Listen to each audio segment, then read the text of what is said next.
जय हिंद student, welcome to study for civil services. आज है 14 ऑफ अक्टूबर 2024 और आज के करंट अफेयर्स को हम लोग कवर करने वाले हैं। आप में से जो भी स्टूडेंट यूपीपीसीएस, यूपीएससी, बीपीएससी या किसी भी स्टेट पीएससी की तैयारी कर रहे हैं तो लेक्चर को एंड तक जरूर देखिएगा। और ज्ञान सर का स्पेशल पेड बैच है यूपीपीसीएस के लिए, बीपीएससी के लिए और राजस्थान एडमिनिस्ट्रेटिव सर्विसेज के लिए भी। तो इन दिए गए नंबर पर कांटेक्ट करके बैच को ज्वाइन करिए। यहाँ पर जीरो से लेकर सिलेक्शन तक की प्रॉपर तैयारी करवाई जाती है। ओनली करंट अफेयर्स के नाम से और स्टडी फॉर सिविल सर्विसेज के नाम से हमारे टेलीग्राम के चैनल है, जरूर ज्वाइन करिएगा। इंस्टाग्राम के पेज को भी फॉलो करिए, यहाँ पर गवर्नमेंट एग्जामिनेशन से रिलेटेड अपडेट्स आपको मिलेंगी। कुछ टॉपिक्स है आज के, इनके बारे में हम लोग चर्चा करने वाले हैं। चागोस आर्चीपेलागो का ये टॉपिक है। आर्चीपेलागो एक टर्म है, ज्योग्राफी का टर्म। मुझे आप बता सकते हो नीचे कमेंट बॉक्स पे लिखकर कि आर्चीपेलागो किस चीज को कहा जाता है। नेक्स्ट, अब हम लोग को एफसीआरए का रिफॉर्म एक देखने को मिल रहा है, जिसके बारे में हम लोग चर्चा करेंगे। ये basically foreign contribution regulation act हम लोग को देखने को मिलता है। तो ये काफी इंपॉर्टेंट टॉपिक है, काफी समय से चलता आ रहा है। ये बेसिकली जो फॉरेन कंट्री की तरफ से इंडिया के अंदर डोनेशंस आते हैं हमारे, स्पेशली एनजीओज वगैरह में, तो उनको रेगुलेट करता है, उन पर निगरानी रखता है। तो उस पर चर्चा करेंगे। बहुत इंपॉर्टेंट टॉपिक, इसमें काफी बार घोटाले होते हैं, काफी बार मनी लॉन्ड्रिंग की प्रैक्टिस होती है, ब्लैक मनी को व्हाइट मनी में कन्वर्ट किया जाता है। फिर रूरल हाउसिंग एक सर्वे हम लोग को देखने को मिला है, जिसके बारे में चर्चा होगी। फ्लोरिकल्चर रेवोल्यूशन जूजू मारा का हम लोग को देखने को मिल रहा है, इसके बारे में हम लोग चर्चा करेंगे। बहुत इंपॉर्टेंट है, 90% से ज्यादा चांसेस है कि फ्लोरिकल्चर रेवोल्यूशन से रिलेटेड क्वेश्चन पूछा जाएगा। हाई परफॉर्मेंस बिल्डिंग्स क्या है, ये भी बहुत इंपॉर्टेंट टॉपिक है आज की डेट का। चलिए समय ना वेस्ट करते हुए let's start the topic. Chagos archipelago, मैंने आपको बोला था कि आर्चीपेलागो जो है वो क्या है। तो archipelago basically guys group of islands को हम लोग आर्चीपेलागो बोलते हैं। आइए पहले तो मैं आपको इसकी लोकेशन पर ले चलता हूँ। तो जैसे कि यहाँ पर आपको मैप जो है वो दिखाई दे रहा होगा, राइट। मैंने गूगल की इमेजेस जो है वो यहाँ पर ओपन करी है आप लोगों के लिए। मैं एक फोटो जो है वो ओपन करता हूँ, तो इसमें जो है वो आपको आइडिया लगेगा चागोस आर्चीपेलागो के बारे में। सॉरी, हाँ, देखो ये कहां पर हम लोग को देखने को मिल रहा है। ये देखो इंडिया है, इंडिया के नीचे ये श्रीलंका हो गया, ये मालदीव्स हो गया। देखो यहां पर नजर आ रहा है चागोस आर्चीपेलागो। यस, तो ये है चागोस आर्चीपेलागो। इसके बारे में हम लोग जो है वो चर्चा करते हैं। लोकेशन समझ में आ गई आपके। तो यूनाइटेड किंगडम ने एग्री किया है कि वो चागोस आर्चीपेलागो की सॉवरेनिटी जो है वो मॉरिशस को दे देंगे। मतलब सिंपल शब्दों में, अभी तक चागोस आर्चीपेलागो के ऊपर किसका कंट्रोल था? यूके का। अब ये बोल रहे हैं कि अब ये मॉरिशस को जो है वो ट्रांसफर कर देंगे, इस ग्रुप ऑफ आइलैंड को, जो कि बहुत समय से एक इंटरनेशनल डिस्प्यूट जो है वो बना हुआ था। मॉरिशस बोल रहा था कि भाई ये आइलैंड मेरा है, मुझे ये आइलैंड दे दो, बट अब यूके बोल रहा है कि हाँ भाई ले लो। फिर यूके जो है ये बेसिकली डियागो गार्सिया आइलैंड जो है वहां पर अपनी सॉवरेनिटी रखेगा। डियागो गार्सिया भी बहुत इंपॉर्टेंट है। ये यहाँ पर यूएस यूके मिलिट्री बेस है, ये जॉइंट मिलिट्री बेस है यूएसए और यूके का, राइट। डियागो गार्सिया, ये इसकी लोकेशन भी मैं दिखाई देता हूँ आप लोगों को। ये बहुत इंपॉर्टेंट टॉपिक है। देखो आपको दिख रहा होगा, सेम वही है। चागोस आर्चीपेलागो में ही एक आइलैंड हम लोग को देखने को मिलता है, जिसका नाम है डियागो गार्सिया। ये जो आइलैंड है गाइस, ये इतना इंपॉर्टेंट आइलैंड है कि मतलब ये मान के चलिए कि यहाँ पर यूएसए यूके का जो है वो मिलिट्री बेस हम लोग को देखने को मिलता है, राइट। तो डियागो गार्सिया के ऊपर अभी भी यूके का अधिकार होगा, बट बाकी जो ग्रुप ऑफ आइलैंड्स हैं चागोस आर्चीपेलागो में, वो ट्रांसफर कर दिए जाएंगे मॉरिशस को। ये एग्रीमेंट के अंदर हम लोग को देखने को मिला है कि ये चागोस आइलैंड जो है उनको, उनका रीसेटलमेंट हो रहा है और एक ट्रस्ट फंड भी क्रिएट किया जाएगा इस पर्पस के लिए। तो वो सब ध्यान में रखने की आपको आवश्यकता नहीं है।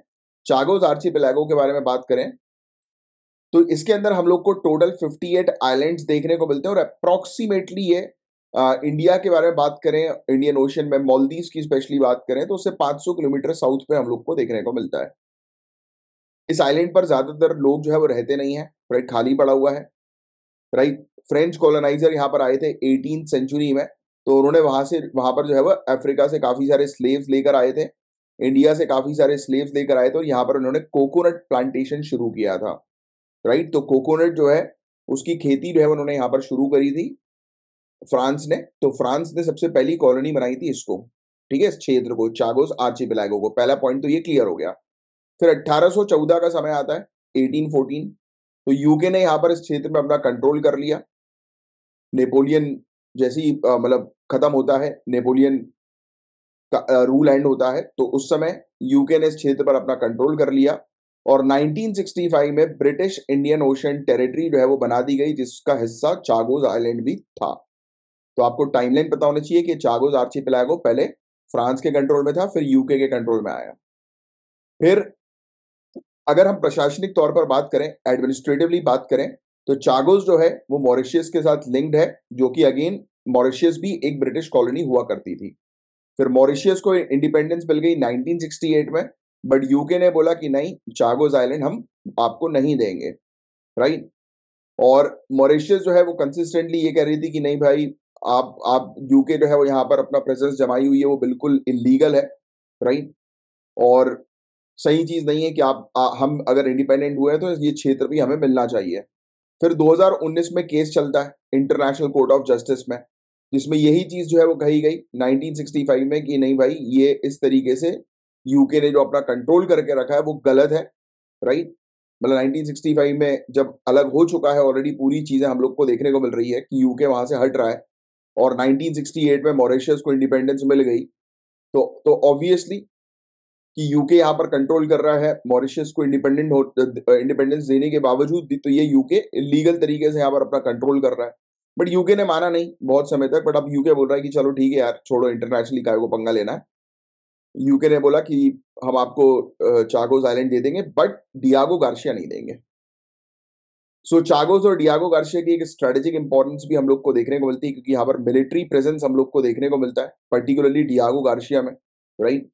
यहाँ पर मिलिट्री ऑपरेशंस ये लोग कंडक्ट करते हैं। 1966 में यूके और यूएसए ने एक एग्रीमेंट साइन किया था कि इस पूरे क्षेत्र को जो है, यानी कि ब्रिटिश की जो इंडियन ओशन टेरिटरी है, तो उस पर मिलिट्री पर्पस के लिए वो यूज करेंगे।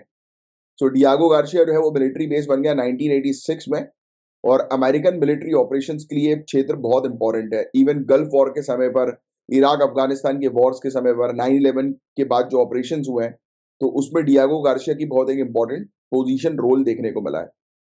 और डियागो गार्शिया बहुत इंपॉर्टेंट है यूएसए की मिलिट्री स्ट्रेटजी के लिए इंडियन ओशन में। वो एक बेस प्रोवाइड कराती है और इस क्षेत्र में मॉनिटर करने का काम जो है वो करती है, जितनी भी शिप्स आती हैं उनको, राइट। और इस क्षेत्र में जो भी सिक्योरिटी को लेकर खतरा होता है उसको काउंटर करने पर भी इस आइलैंड के थ्रू जो है वो यूएसए को काफी हेल्प मिलती है। रीसेंट एग्रीमेंट इंश्योर कर रहा है कि मिलिट्री बेस जो है वो कंटिन्यू रहेगा 99 ईयर्स के लिए, राइट। और यूके जो है वो उसका कंट्रोल डियागो गार्शिया पर रहने वाला है। फिर इसके अलावा यूके का डिसीजन यही है कि हाँ भाई, अब मॉरिशियस जो है उनको दे दिया जाए इस पूरे आइलैंड को, तो बहुत लंबे समय से जो ये टेंशन चल रही थी वो रिजॉल्व हो जाएगी। अब मॉरिशियस के ऊपर पूरा कंट्रोल जो है वो होगा डियागो गार्शिया को छोड़कर चागोस आइलैंड पे। फिर ट्रस्ट फंड भी जो है वो क्रिएट किया जा रहा है, जिससे कि जितने भी लोग वहां से हटे हैं, राइट, और इवन मॉरिशस उस क्षेत्र को, चागोस आइलैंड को डेवलप करने के लिए, लोगों को रीसेटल करने के लिए जो है वो पैसा लगाएगा, तो ये ट्रस्ट फंड के थ्रू पॉसिबल हो पाएगा। फिर चागोस डिस्प्यूट का जो रेजोल्यूशन हो रहा है, तो ये हाईलाइट करता है कि भाई वेस्टर्न कंट्रीज जो है वो इस इंडो पैसिफिक क्षेत्र में कमिटेड है कि भाई वो यहाँ पर स्टेबिलिटी मेंटेन करेंगी। फिर इसके अलावा इस मुद्दे को जो रिजॉल्व नहीं किया जाता, तो उस पर कंटिन्यूअसली देखने को मिल रहा था कि मॉरिशियस जो है वो दूसरी पावर जैसे कि चाइना का सपोर्ट कर रही थी। तो इनने बोला कि नहीं यार, इस क्षेत्र में ये जो छोटी आइलैंड कंट्रीज, अगर ये चाइना का सपोर्ट करने लगी या चाइना और इनके रिलेशनशिप अच्छे बन जाएंगे, तो चाइना यहाँ पर अपनी पावर क्रिएट करेगा। तो इट्स बेटर कि अगर रिलेशनशिप अच्छे बनाने हैं तो हेल्प कर दो उनकी, तो ऑटोमेटिकली जो है वो दूसरे की तरफ नहीं जाएंगे, हमारे पास ही रहेंगे। तो इंडिया कंटिन्यूअसली सपोर्ट करती है मॉरिशियस का क्लेम चागोस के ऊपर, और इससे इंडिया और मॉरिशियस के रिलेशंस भी काफी अच्छे बने हैं। और इंडिया भी एक काफी इंपॉर्टेंट पार्टनर है मॉरिशियस की इंडियन ओशन के अंदर। अब ध्यान सुनो, चागोस आइलैंड का डिस्प्यूट जो था वो कॉलोनियल समय से हम लोग को देखने को मिला था, राइट, क्योंकि फ्रांस ने आकर वहां पर कब्जा कर लिया, फिर बाद में यूके ने। फिर जब इंडिपेंडेंस मिली तो उसके बाद भी हमें देखने को मिला कि यूके ने इस क्षेत्र को छोड़ा नहीं। यूनाइटेड नेशन के रेजोल्यूशन आए, काफी सारे इंटरनेशनल दबाव आए, इंटरनेशनल कोर्ट ऑफ जस्टिस ने जजमेंट दिया कि यूके जाए वहां से, बट यूके नहीं जा रहा था। बट अब यूके ने एकदम से ऐसा क्या हुआ कि जाने का डिसीजन ले लिया? एकदम से ऐसा कुछ नहीं हुआ। मैं आपको सिंपल सी चीज बताता हूँ कि आज की डेट में ग्लोबल लेवल पर बहुत प्रॉब्लम्स चल रही हैं। यस। तो यूके अपनी रिलेशनशिप जो है वो बेटर करना चाह रहा है कंट्रीज के साथ, जिससे कि उसकी पार्टनरशिप बेहतर हो सके, राइट। जैसे चाइना को काउंटर करना है या जो भी कंट्रीज हम लोग को जो है वो देखने को मिलती हैं। तो यूके और यूएसए दोनों की प्रेजेंस जो है वो इंडियन ओशन रीजन पर काफी कम होती जा रही थी। तो उन्होंने बोला कि नहीं यार, अब समय ये है कि हाथ मिला के चलने वाला समय है। अगर टक्कर लेंगे तो उसका फायदा कोई और ही उठा लेगा, और ये बात सत्य है। अगर जीवन की भी बात करें हम लोग, लाइफ की, तो लाइफ में भी हम लोग को सेम चीज देखने को मिलती है। अगर आप किसी से मनमुटाव बना के चलोगे तो आपका काम नहीं होगा, बट वहीं अगर आप प्यार से बात करते हो चलोगे तो आपका काम भी होगा, सब कुछ होगा। तो इसको हम लोग जो है बोलते हैं डिप्लोमेसी। यही चीज है डिप्लोमेसी जो आपको पढ़ते पढ़ते सीखना है। सो डियागो गार्सिया मिलिट्री बेस के तौर पर रहेगा यूके का कंट्रोल अगले 99 साल के लिए, राइट। तो ये सिक्योरिटी के पॉइंट ऑफ व्यू से उन्होंने 99 ईयर की लीज पर जो है वो अभी रखा है इसको, डियागो गार्सिया को। बाकी पूरा जो चागोस आर्चिपेलागो है वो मॉरिशस को ट्रांसफर कर दिया जा रहा है। यही न्यूज थी, यही पॉइंट्स आपको ध्यान में रखना है कि यूके जो है वो चागोस आर्चिपेलागो मॉरिशस को दे रहा है डियागो गार्सिया क्षेत्र को छोड़कर, जिसके लिए 99 ईयर्स की लीज प्लान उन्होंने जो है वो करी है। चागोस आर्चिपेलागो के अंदर 58 आइलैंड्स हैं। यहाँ पर सबसे पहले फ्रांस आए थे, फिर उसके बाद यूके ने यहाँ पर कब्जा जो है वो किया, और फिर उसके बाद डियागो गार्सिया को एक मिलिट्री बेस बनाया जो कि यूके और यूएसए का जॉइंट मिलिट्री बेस है, ठीक है। फिर 2019 में भी आईसीजे ने बोल दिया था यूके को कि यूके जो है वो इस क्षेत्र को खाली करे, बट अब यूके ने फैसला ले लिया है इस क्षेत्र को खाली करने का, वो भी एक स्ट्रेटेजिक पॉइंट ऑफ व्यू से लिया है, राइट। तो यही बस चीज जो मैंने भी आपको बताई पूरे टॉपिक के अंदर, ये आपको ध्यान में रखनी है। फॉरेन कंट्रीब्यूशन रेगुलेशन एक्ट हमारा नेक्स्ट टॉपिक है। बहुत ज्यादा इंपॉर्टेंट टॉपिक है गाइस ये, फॉरेन कंट्रीब्यूशन रेगुलेशन एक्ट का। गवर्नमेंट ने रिसेंटली 5 मेजर एनजीओ जो हम लोग को देखने को मिल रहे हैं उनके ऊपर अपना ध्यान केंद्रित किया है, और इनको फॉरेन कंट्रीब्यूशन रेगुलेशन एक्ट 2010 के तहत जो है वो रेगुलेट किया जा रहा है। एनजीओ में हम लोग को Oxfam India, Centre for Policy Research, Environics Trust, Legal Initiative for Forest and Environment यानी कि लाइफ एनजीओ, और Care India Solution for Sustainable Development. तो ये 5 ऐसे एनजीओ है जिस पर सरकार निगरानी रख रही है एफसीआरए के तहत। आरोप लगाया गया कि यहां पर फाइनेंशियल मिसमैनेजमेंट चल रहा है, फॉरेन फंड का मिसयूज किया जा रहा है, और ये नेशनल डेवलपमेंट प्रोजेक्ट्स के अपोजिट इनकी एक्टिविटीज हैं, जिसके कारण से एफसीआरए का लाइसेंस इन एनजीओ का जो है वो कैंसिल किया जा सकता है। लीगल बैटल्स जो है वो अभी चल रही है दिल्ली हाई कोर्ट के अंदर कैंसिलेशन को लेकर। इंटरनेशनल कमीशन ऑफ ज्यूरिस्ट इन्होंने क्रिटिसाइज किया है कि इंडिया का FCRA foreign contribution regulation act ये बहुत ही ज्यादा रिस्ट्रिक्शन लगा देता है, ओवर रिस्ट्रिक्टिव है ये, राइट। और ये कह रहे हैं कि भाई आप अगर आपको सिविल सोसाइटी ऑर्गेनाइजेशन को रेगुलेट करना है तो बेहतर तरीके से रेगुलेट करो, उनके ऊपर इतना बर्डन मत डालो। बट हालांकि ये वाला पॉइंट आपको ध्यान में रखने की आवश्यकता नहीं है, इंपॉर्टेंट नहीं है।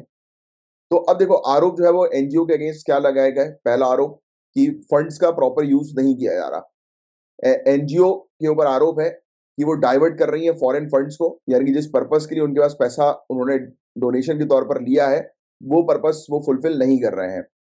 Example, CPR allegedly use funds meant for research for legal complaints and litigation, while Life reportedly used foreign contribution to oppose coal and thermal power projects in India। तो मतलब उनके पास पैसा आ रहा है कंट्री के डेवलपमेंट के लिए, ग्रोथ के लिए, वेलफेयर एक्टिविटीज के लिए, बट वो चीज उस पर ना करके अपने पैसों को दूसरे क्षेत्र में जो है वो डाइवर्ट कर रहे हैं।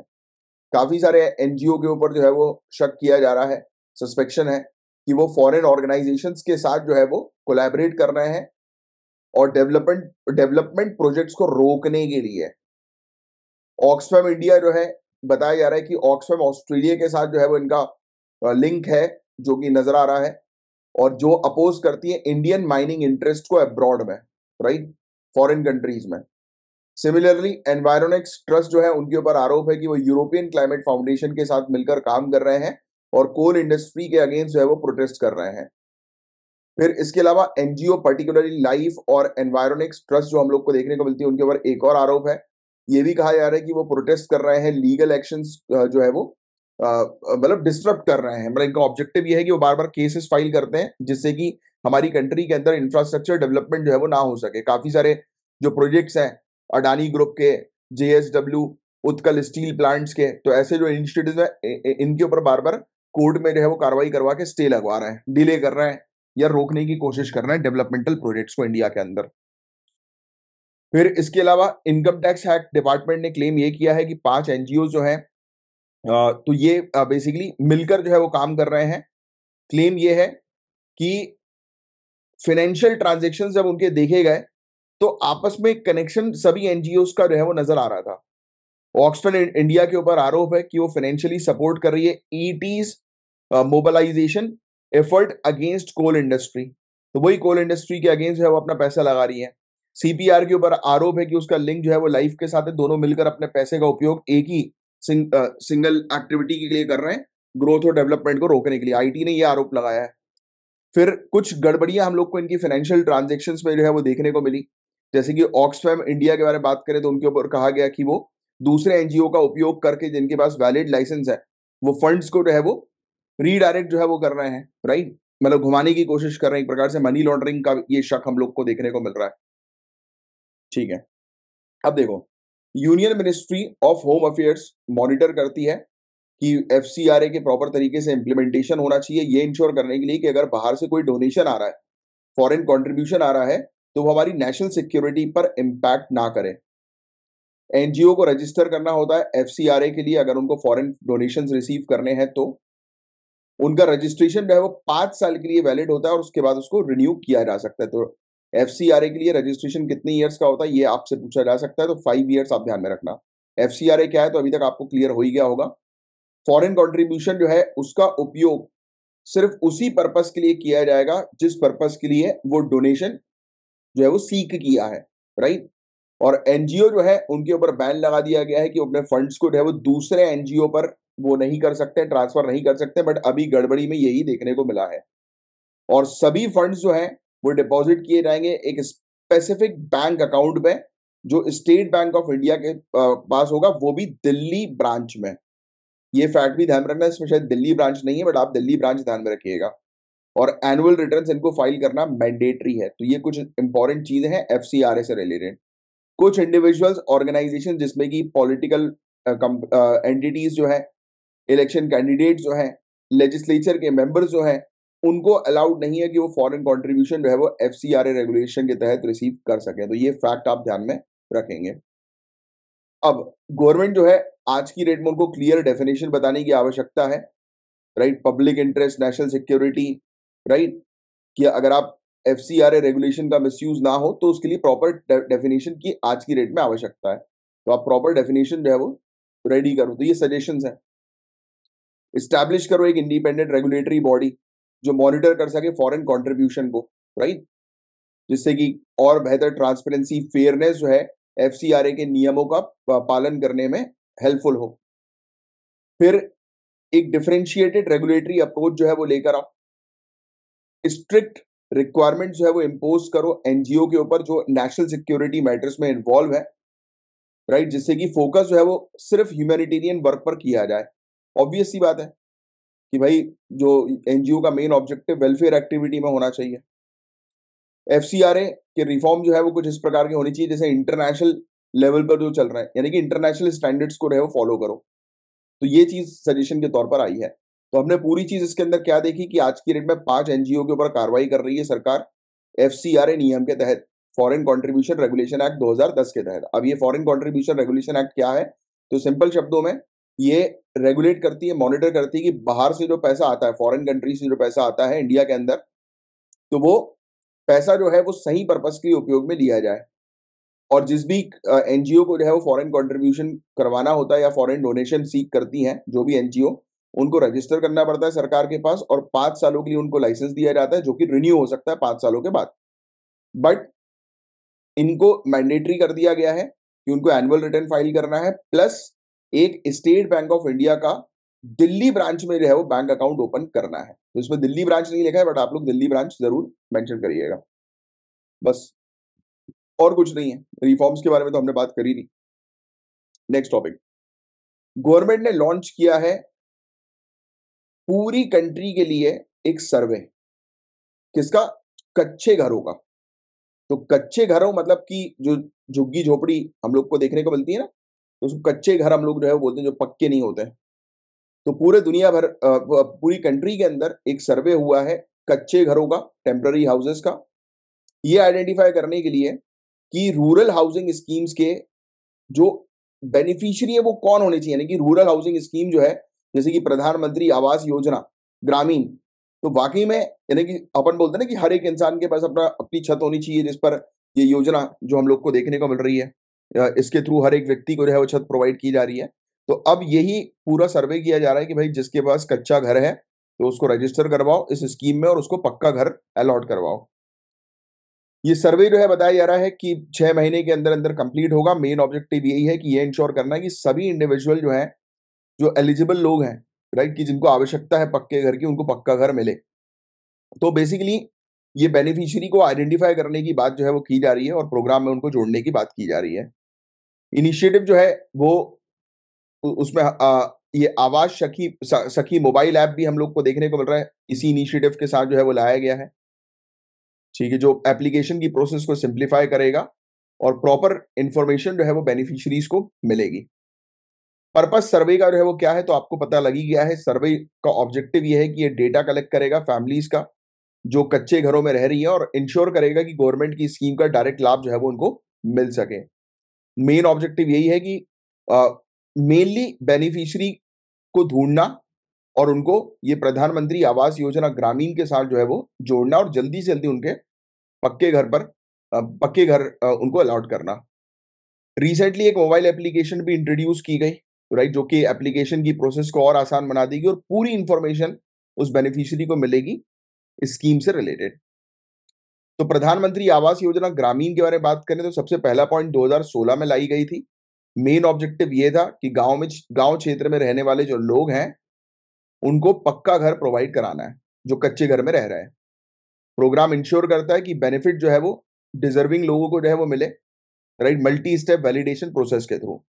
बेनिफिशियरी का सिलेक्शन जो है वो 3 स्टेज वैलिडेशन प्रोसेस में होता है। ये फैक्ट बहुत इंपॉर्टेंट है जो आप ध्यान में रखेंगे। पहली stage socio economic caste census में देखा जाए कि वो कितने पिछड़े हैं, ग्राम सभा अप्रूव करें और कुछ सिलेक्टेड हाउसेस को जियो टैग करें, राइट, देख कर कि हाँ भाई, यहाँ पर इस क्षेत्र में इस फलाना व्यक्ति को जो है वो पक्के घर की आवश्यकता है, उसके पास पक्का घर नहीं है। अब बेनिफिट इसके अंदर हम लोग को क्या देखने को मिलते हैं, प्लेन एरियाज में रहने वाले बेनिफिशियरी जो होते हैं उनको 1,20,000 रुपए दिए जाएंगे। जो हिली या डिफिकल्ट टेरेन्स में रह रहे हैं, यानी कि पहाड़ी वगैरह में रह रहे हैं, नॉर्थ ईस्टर्न स्टेट्स में रह रहे हैं, यूनियन टेरिटरी में रह रहे हैं, उनको 1,30,000 रुपए जो है वो मिलेंगे। ये फंड का मेन ऑब्जेक्टिव यही है कि वो एक पक्का घर जो है वो तैयार कर सकें। इसके अलावा 12,000 रुपए और भी दिया जाएगा टॉयलेट्स को कंस्ट्रक्ट करने के लिए, राइट। और ये स्वच्छ भारत मिशन ग्रामीण और Mahatma Gandhi National Rural Employment Guarantee Scheme भी इसके साथ जुड़ी हुई है। इसमें बताया जा रहा है कि मिनिमम 90 से 95 दिनों की अनस्किल्ड वेज एम्प्लॉयमेंट जो है वो प्रोवाइड की जाएगी घरों को बनाने में, मनरेगा के अंदर। जो बेनिफिशियरी हम लोग को देखने को मिलते हैं उनको पानी, एलपीजी, इलेक्ट्रिसिटी जैसी सुविधा भी जो है वो दी जाएंगी सरकार की अलग-अलग स्कीम्स के तहत। फिर इसमें हमें देखने को मिल रहा है कि सेंट्रल गवर्नमेंट, स्टेट गवर्नमेंट के बीच में 60-40 का रेशियो होगा। बट अगर बात करें नॉर्थ ईस्टर्न स्टेट्स की और कुछ और रीजन की, तो उसमें 90-10 का रेशियो हमें देखने को मिलेगा और यूनियन टेरिटरी के मामले में 100% सेंट्रल गवर्नमेंट जो है वो फंड देगी। फिर गवर्नमेंट का मेन ऑब्जेक्टिव ये है, इन्होंने टारगेट एक सेट किया है कि इनको 29.5 मिलियन घर जो है वो प्रधानमंत्री आवास योजना ग्रामीण के तहत जो है वो बनाने हैं। और आपको बता दें कि अगस्त 2024 तक 2.94 करोड़ घर जो है वो सैंक्शन किए जा चुके हैं। 2.64 करोड़ घर जो है वो कंप्लीट हो चुके हैं, जो कि एक अच्छा प्रोग्रेसिव वे में ये स्कीम चल रही है दर्शा रहा है। अगस्त 2024 के अंदर यूनियन कैबिनेट ने अप्रूव किया फाइनेंशियल असिस्टेंस, फाइनेंशियल हेल्प की और भी 20 मिलियन घर जो है वो हम तैयार करेंगे इस स्कीम के तहत अगले 5 सालों में। और ये फेज चलेगा 2024 से 2019 का। फिर इसके अलावा गवर्नमेंट ने एलिजिबिलिटी क्राइटेरिया को भी थोड़ा रिलैक्स किया है। जो भी इंडिविजुअल, अगर उनके पास टू व्हीलर है या उनकी मंथली इनकम 15,000 तक है, पहले 10,000 रुपए रखी हुई गई थी, तो ये भी इस हाउसिंग बेनिफिट के लिए जो है वो एलिजिबल हो जाएंगे। अब इसके अलावा फायदा क्या होगा, इस इनिशिएटिव का क्या हो रहा है, तो देखो सबसे पहली चीज तो लिविंग कंडीशन जो है गरीबों की उनको बेहतर किया जा रहा है, पक्का घर प्रोवाइड कराकर, सेफ हाइजेनिक राइट घर उनको प्रोवाइड किए जा रहे हैं, लगभग 10 करोड़ इंडिविजुअल को, राइट, स्पेशली रूरल एरियाज के अंदर उनकी जो पक्के घर की जो नीड है वो फुलफिल की जा रही है। फिर इसके अलावा गवर्नमेंट जो है रूरल इंफ्रास्ट्रक्चर पर भी काम कर रही है, राइट। 500 किलोमीटर की रोड प्रधानमंत्री ग्राम सड़क योजना के तहत जो है वो कंस्ट्रक्ट की गई है रिसेंटली। फिर इसके अलावा ना ही सिर्फ ये घर की कंडीशन को इम्प्रूव करने पर काम करेंगे, बल्कि एम्प्लॉयमेंट भी जनरेट कर रहे हैं, क्योंकि मनरेगा के तहत और भी लोगों को काम मिलेगा, नौकरियां मिलेंगी, तो ये एम्प्लॉयमेंट और जनरेट होगी। तो ये सब इस स्कीम के फायदे हम लोग को देखने को मिल रहे हैं। तो न्यूज में हमने जो है वो क्या चीज देखी कि सर्वे अब सरकार करवा रही है, प्रधानमंत्री आवास योजना ग्रामीण जो स्कीम है उसके और बेनिफिशियरी को आइडेंटिफाई करने के लिए और उनको लाभ प्रोवाइड कराने के लिए। फिर आवास सखी मोबाइल ऐप भी लाई गई है, जिसका मेन ऑब्जेक्टिव हम लोग को ये देखने को मिलता है कि पूरी एप्लीकेशन की प्रोसेस जो है वो इजी हो जाए, और दूसरा बेनिफिशियरी को हर एक इंफॉर्मेशन जो है वो एप्लीकेशन के थ्रू मिल सके। तो आवास योजना जो है ये लाई गई थी 2016 में। 3 स्टेज की इसकी वैलिडेशन प्रोसेस होती है। एक तो 2011 का सोशियो इकोनॉमिक कास्ट सेंसस देखा जाता है कि कौन पिछड़ा है, ग्राम सभा अप्रूव करती है, फिर कुछ सिलेक्टेड घरों की जियो टैगिंग भी की जाती है, ट्रांसपेरेंसी और फेयरनेस जो होता है सिलेक्शन प्रोसेस में उसको इंश्योर करने के लिए। फिर इसके अलावा इसमें बताया जाता है कि 1,20,000 और 1,30,000 तक एक व्यक्ति को जो है वो मिलते हैं घर बनवाने के लिए। 12,000 रुपए एक्स्ट्रा दिए जाते हैं टॉयलेट बनवाने के लिए, और मिनिमम एम्प्लॉयमेंट जो है वो 90 से 95 दिनों की भी मिल जाती है। और घर के अंदर बिजली, पानी, एलपीजी सबकी व्यवस्था जो है वो होगी अलग अलग स्कीम्स के तहत। सेंट्रल गवर्नमेंट स्टेट गवर्नमेंट के बीच में 60-40 का है, नॉर्थ ईस्टर्न स्टेट में नॉर्थ ईस्टर्न और हिली स्टेट्स में 90-10 का शेयरिंग, और फिर यूटी की बात करी जाए तो सेंट्रल गवर्नमेंट की 100% शेयरिंग है। ठीक है, टारगेट जो है वो यही है कि 29.5 मिलियन घर जो है वो इस स्कीम के तहत बनाना है, और इसके अलावा 20 मिलियन और घर जो है वो तैयार करेंगे अगले 5 सालों में। ये अभी नया टारगेट सेट कर दिया इनने। ठीक है, क्राइटेरिया थोड़ा सा रिलैक्स हुआ है। एक व्यक्ति के पास अगर टू व्हीलर है और प्लस उसकी अगर सैलरी 15,000 रुपए तक की है तो वो स्कीम के लिए एलिजिबल हो जाते हैं, उस स्कीम का लाभ जो है वो उनको मिल सकता है। तो ये था गाइस पूरा वाला टॉपिक। उम्मीद करता हूँ पूरी चीज आपको अच्छे से समझ में आई होगी। देखो यार, ये वाला टॉपिक तो 90% से ज्यादा चांसेस है कि एग्जाम में आएगा। जुजुमारा रीजन कहां पर है? ये ओडिशा के अंदर है, संभालपुर डिस्ट्रिक्ट में। ये बेसिकली एक बहुत ही इंपॉर्टेंट क्षेत्र बन चुका है आज की डेट में, क्योंकि इसने ओडिशा का पहला फार्मर प्रोड्यूसर ऑर्गेनाइजेशन जो कि फ्लोरिकल्चर के ऊपर बेस्ड है उस पर काम किया है। तो जुजुमारा जो हम लोग को देखने को मिल रहा है वहां पर क्या हुआ है? फ्लोरिकल्चर। तो आप इतना याद रखो, जुजुमारा क्षेत्र ओडिशा के अंदर है, ये अपना फ्लोरिकल्चर के लिए बड़ा फेमस हो गया है। अच्छा, काफी सारे हमें देखने को मिला कि जैसे कि नेशनल बॉटनिकल रिसर्च इंस्टीट्यूट हो गया, राइट। इसके अलावा उस क्षेत्र के अंदर जो किसान हैं उन्होंने बड़ी हेल्प करी।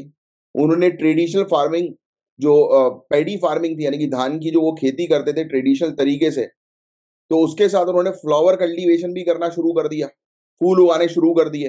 किस ऑब्जेक्टिव से? कि भाई फूल भी बेचेंगे, उससे पैसा आएगा, चावल तो बेच ही रहे हैं, फूल भी बेचो। तो ऐसा करके ये लोग जो है वो धान छोड़कर फूल की तरफ चले गए, और उससे उनकी इनकम भी बड़ी इंप्रूव हुई, राइट। क्योंकि आजकल फूल का कल्चर बहुत ज्यादा बढ़ गया है लड़के लड़कियों में, है कि हमें फूल चाहिए, और फिर बाद में फूल बना के निकल जाती हैं। एनीवेज, ऐसा नहीं है, फूल बना के लड़के भी निकल जाते हैं। ऐसा कोई अपन जेंडर वाला वो नहीं रखते हैं बिल्कुल। तो शिफ्ट जो है फ्लोरिकल्चर का हम लोग को देखने को मिला, इसमें इनकम काफी ज्यादा इंप्रूव हो गई किसानों की, राइट। इन्होंने एपीकल्चर का भी काम शुरू किया। एपीकल्चर क्या होता है, कौन बताएगा? कमेंट बॉक्स पे लिख कर बताओ। बड़ा सड़ा सा क्वेश्चन है, इसका आंसर तो आपको आना ही चाहिए। चलिए, अब तो आपको एक चीज समझ में आ गई। अब क्वेश्चन आएगा जूजू मारा किससे रिलेटेड है?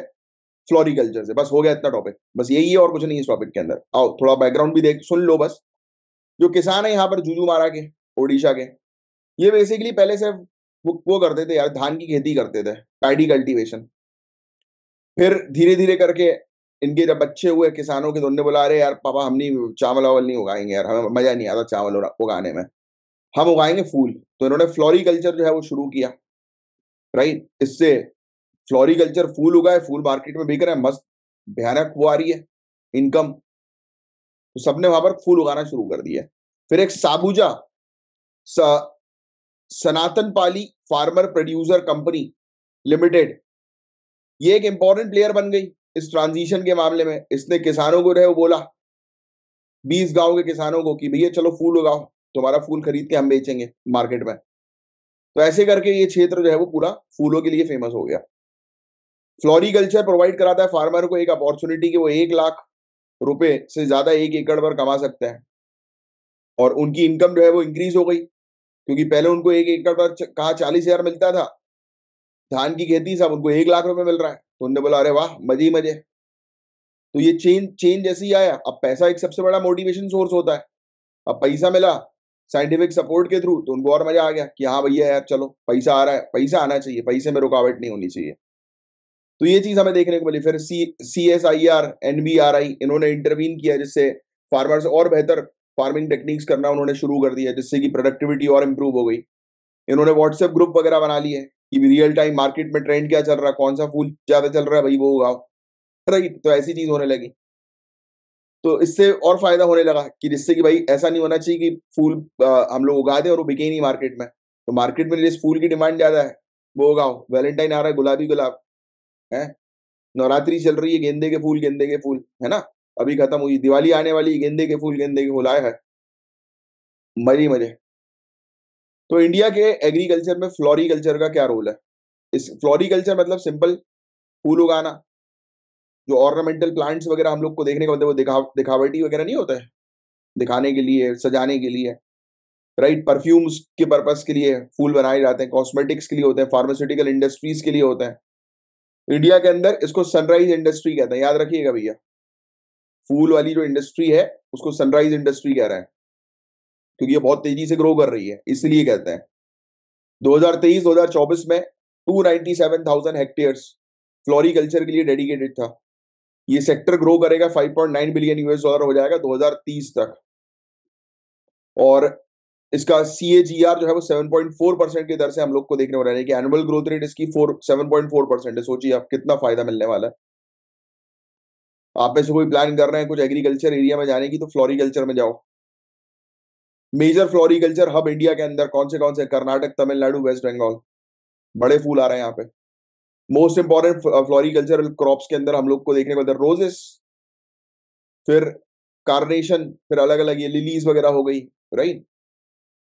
ठीक है, चैलेंजेस भी कुछ है।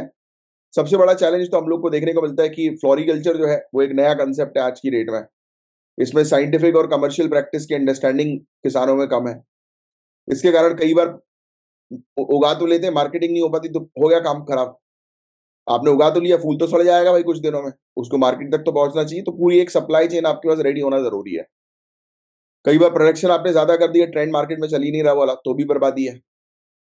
तो ज्यादातर फ्लोरिकल्चर जो किसान हम लोग को देखने को मिलते हैं उनके पास छोटी जमीन है, तो इसलिए वो ज्यादा लार्ज स्केल कल्टीवेशन के लिए इन्वेस्ट ही नहीं कर पाते। इसका मार्केट भी ऑर्गेनाइज नहीं है, राइट। अलग अलग छोटे छोटे हिस्सों में बटा हुआ है, तो प्रॉपर इंफ्रास्ट्रक्चर नहीं है, जैसे कोल्ड स्टोरेज सिस्टम वगैरह नहीं है, ऑक्शन यार्ड्स वगैरह नहीं है। तो फार्मर्स के लिए डिफिकल्ट हो जाता है कि उनको सही प्राइस मिले ना मिले। अगर उनका प्रोडक्शन हाई हो गया तो बस कई केस में सिर्फ उतना ही पैसा मिल पाता है जितनी लागत लगाई गई है, तो भी कई बार दिक्कत हो जाती है।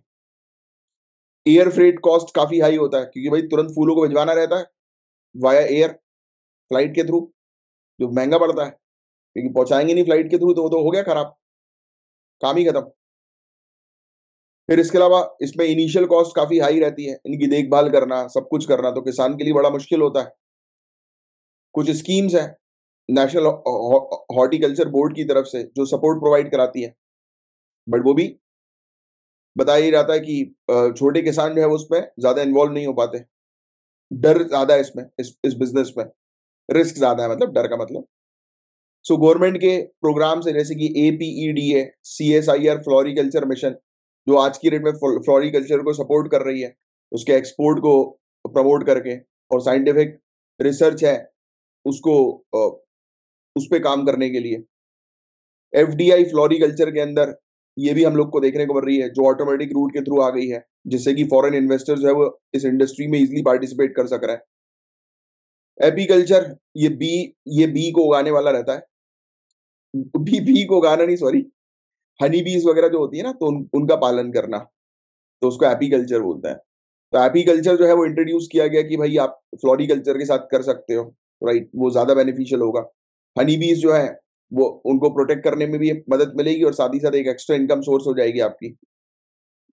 फिर इनिशिएटिव जैसे कि माइक्रो इरिगेशन, मल्चिंग टेक्निक्स, ये फ्लोरिकल्चर में भी लाई जाए। पानी को बचाने पर फोकस करो, कॉस्ट रिड्यूस करने पर फोकस करो, महिलाओं को, अनएम्प्लॉयड यूथ को ट्रेन करो फ्लावर रिलेटेड बिजनेस में, राइट। फ्लोरिकल्चर को मॉडर्नाइज करने की यहाँ पर बात की गई। इंडिया को आज की डेट में पूरे मार्केट सिस्टम को, इंफ्रास्ट्रक्चर को मॉडर्नाइज करना है। फ्लोरी मॉल्स हम लोग क्रिएट करें, कोल्ड चेन सिस्टम के साथ एसेंशियल ऑयल एक्सट्रैक्शन यूनिट्स निकालें, क्योंकि फूलों में से जो तेल निकलता है वो उसकी भी वैल्यू बहुत हाई रहती है, राइट। वेस्ट को रिड्यूस करें, राइट। फ्लावर की मतलब वैल्यू को और बढ़ाने पर फोकस करें, राइट। तो ये सब चीजें हम लोग को देखने को मिल रही हैं। गुलकंद, नेचुरल डाइज, ये सब चीजें बनाने पर टारगेट करें। तो ये था ओवरऑल पूरा टॉपिक, बट इसके अंदर सिर्फ आपको ध्यान में रखना है कि आज की डेट में पूछ लिया जाए कि फ्लोरिकल्चर रेवोल्यूशन जो यही आएगा, वो अभी किस रीजन से एसोसिएटेड है, तो ओडिशा के जुजुमारा रीजन। चलिए अब नेक्स्ट टॉपिक की तरफ आगे बढ़ते हैं। हाई परफॉर्मेंस बिल्डिंग, ये भी बहुत इंपॉर्टेंट टॉपिक है। आज की डेट में फोकस किया जा रहा है कंस्ट्रक्शन एक्टिविटीज के ऊपर, क्योंकि देखो यार जलवायु परिवर्तन के कारण काफी सारे डिजास्टर्स हो रहे हैं। तो हम लोग को ऐसी बिल्डिंग्स जो है वो तैयार करनी है जो मतलब अच्छी रहे, बेहतर रहे, कम इलेक्ट्रिसिटी कंज्यूम करे, राइट। कार्बन डाइऑक्साइड का एमिशन उन बिल्डिंग से कम हो, तो इन सब चीजों पर फोकस करना है। तो ये है हाई परफॉर्मेंस बिल्डिंग्स और कुछ नहीं, जो एनर्जी एफिशिएंट होंगी और इंडोर एनवायरमेंट की क्वालिटी को जो है वो इंप्रूव करेंगी। पूरे दुनिया भर में building almost 40% total energy consumption का कंट्रीब्यूट करती हैं। इंडिया के अंदर यही चैलेंज हम लोग को सबसे बड़ा देखने को मिलता है, क्योंकि अर्बनाइजेशन, शहरीकरण बहुत तेजी से हो रहा है। एनर्जी की डिमांड जो है वो काफी तेजी से बढ़ती जा रही है। अब देखो ये जो हाई परफॉर्मेंस बिल्डिंग होंगी, ऑब्वियस सी बात है कि उसमें सोलर पैनल्स लगे होंगे, राइट। एनर्जी जैसे कई बार लीक होती है, सेंसर्स लगे होते हैं कि आप रूम से बाहर निकलोगे तो ऑटोमेटिकली कुछ समय बाद अगर कोई सेंस नहीं करेगा वो किसी एक्टिविटी को, तो ऑटोमेटिकली वहां पे लाइट अगर जल रही होगी तो बंद हो जाएगी, फैन चल रहा होगा तो बंद हो जाएगा। तो ऐसे भी फीचर्स आ चुके हैं। फिर हाई परफॉर्मेंस जो हम लोग को बिल्डिंग्स देखने को मिलती है, वो ना ही सिर्फ कार्बन एमिशन को रिड्यूस करेगी, बल्कि हेल्थ भी जो है वहां पर रहने वाले लोगों की और जो कंफर्ट है वो भी और बेटर हो जाएगा, राइट। क्योंकि उसको एक नई टेक्नोलॉजीज, नई स्ट्रेटेजीज के थ्रू रेडी किया जाता है। ये एनर्जी एफिशिएंट होते हैं। अभी काफी सारे सिस्टम्स होते हैं, जैसे कि कई बार फिल्टर्स को रिप्लेस करना रहता है, सेंसर्स को जो है वो ठीक करना रहता है, राइट। ये इंश्योर करेगा कि बेहतर बेहतर तरीके से परफॉर्मेंस जो है वो बेस्ट टू बेस्ट निकले और एनर्जी का वेस्टेज कम से कम हो। तो ये एनर्जी एफिशिएंट होती है हाई परफॉर्मेंस बिल्डिंग्स, ठीक है। इंटरनेट ऑफ थिंग्स का उपयोग किया जा रहा है, जैसे सेंसर्स का उपयोग किया जा रहा है कि जो मैं भी आपको बता रहा था, कोई है नहीं तो ऑटोमेटिकली बंद हो जाएगी, जैसे कि एलईडीज हैं, राइट। तो ये ऐसी कुछ चीजें, डे लाइट हार्वेस्टिंग हुआ, राइट। तो ये मिनिमाइज करेंगे आर्टिफिशियल लाइटनिंग की नीड को। वॉल्स, रूफ, फ्लोर्स, इसमें प्रॉपर इंसुलेशन होगा, जिससे कि हीटिंग और कूलिंग की डिमांड जो है वो कम हो जाएगी, तो एनर्जी उससे भी और बचेगी। यानी कि आप इस प्रकार का मटेरियल यूज करोगे जो ठंडक रखेगा गर्मियों के टाइम पे और गर्म रखेगा हल्का सा एनवायरमेंट सर्दियों के समय पर। तो ऐसी भी आज की डेट में काफी सारे मटेरियल्स हम लोग को देखने को मिलता है। इंडोर एयर क्वालिटी इंप्रूव होगी, इसके अंदर फिल्ट्रेशन सिस्टम बेहतर लगाओगे। साउंड एब्जॉर्बिंग मटेरियल्स होंगे जो नॉइज पोल्यूशन को कम करेंगे।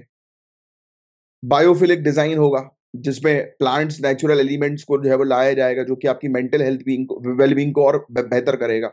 तो ये है हाई परफॉर्मेंस बिल्डिंग्स जिसकी आज की डेट में आवश्यकता है। रिसाइकल्ड स्टील का उपयोग होगा, राइट। रिस्पॉन्सिबली सोर्स टिम्बर होगा, यानी कि जहां से भी टिम्बर लाया जाएगा तो ऐसे क्षेत्र से जो है वो लाया जाएगा कि जहां पर इकोलॉजी को डैमेज ना हुआ हो उसके कारण।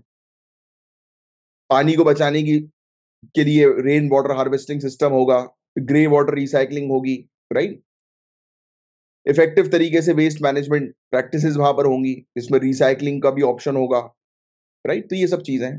तो आज की डेट में इस प्रकार की बिल्डिंग की आवश्यकता है, क्योंकि बिल्डिंग अप्रोक्सीमेटली 28% पूरे दुनिया भर में कार्बन एमिशन जो हो रहा है तो उसके लिए कंट्रीब्यूट करती हैं।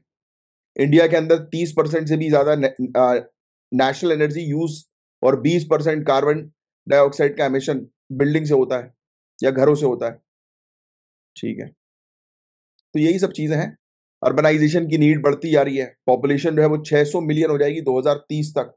तो नई बिल्डिंग की डिमांड काफी तेजी से बढ़ती जा रही है। तो हम अगर बिल्डिंग तैयार करें तो ऐसी बिल्डिंग तैयार करें जो एनर्जी एफिशिएंट हो।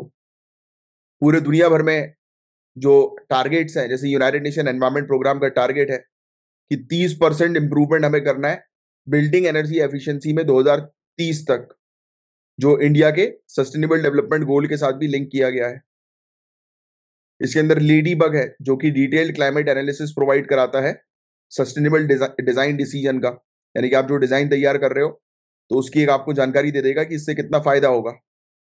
ग्रीन बिल्डिंग स्टूडियो ये क्लाउड बेस्ड सिमुलेशन टूल है, राइट, कि आप जो भी बिल्डिंग तैयार करोगे तो वो कितनी एनर्जी कंज्यूम करेगा वो आपको पहले ही पता लगेगा। कोव टूल है जो अलाउ करेगा आर्किटेक्ट को कि वो आकलन कर सकते हैं कि आपकी किस किस एरियाज पर काम करके आप और एनर्जी बचा सकते हैं।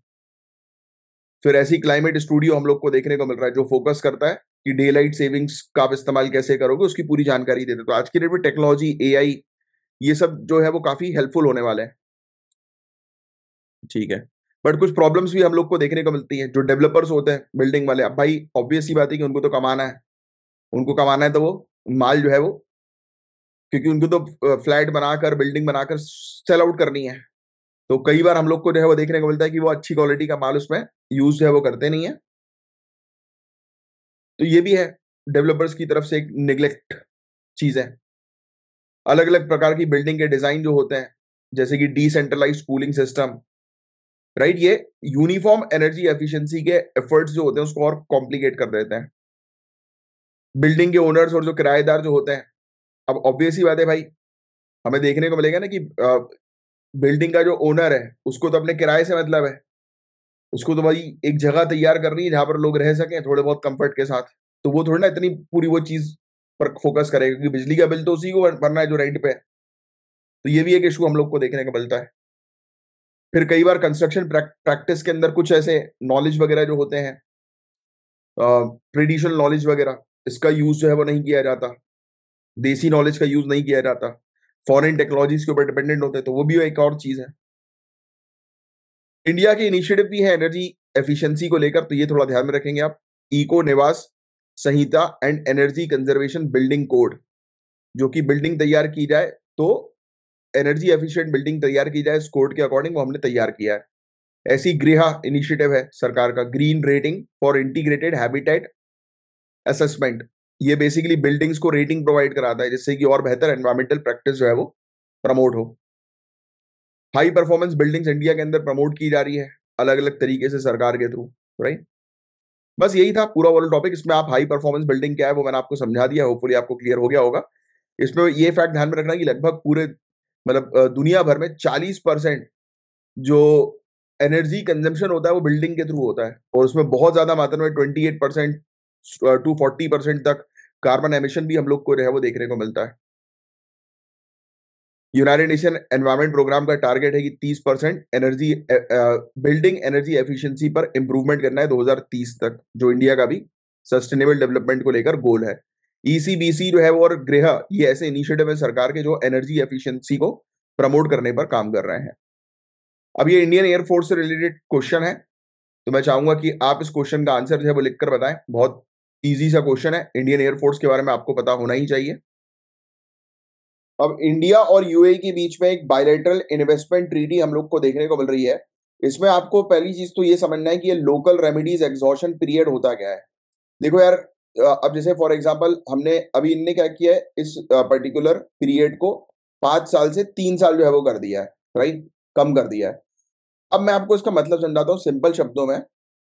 फॉर एग्जाम्पल, इंडिया के अंदर कोई इन्वेस्टर आया, उसने इन्वेस्ट किया, राइट, बट कुछ उसको मतलब ऐसा हम लोग को देखने को मिला कि उसने इंडिया के अंदर जो कंपनीज है उसके साथ कुछ धोखाधड़ी कर दी है कुछ भी।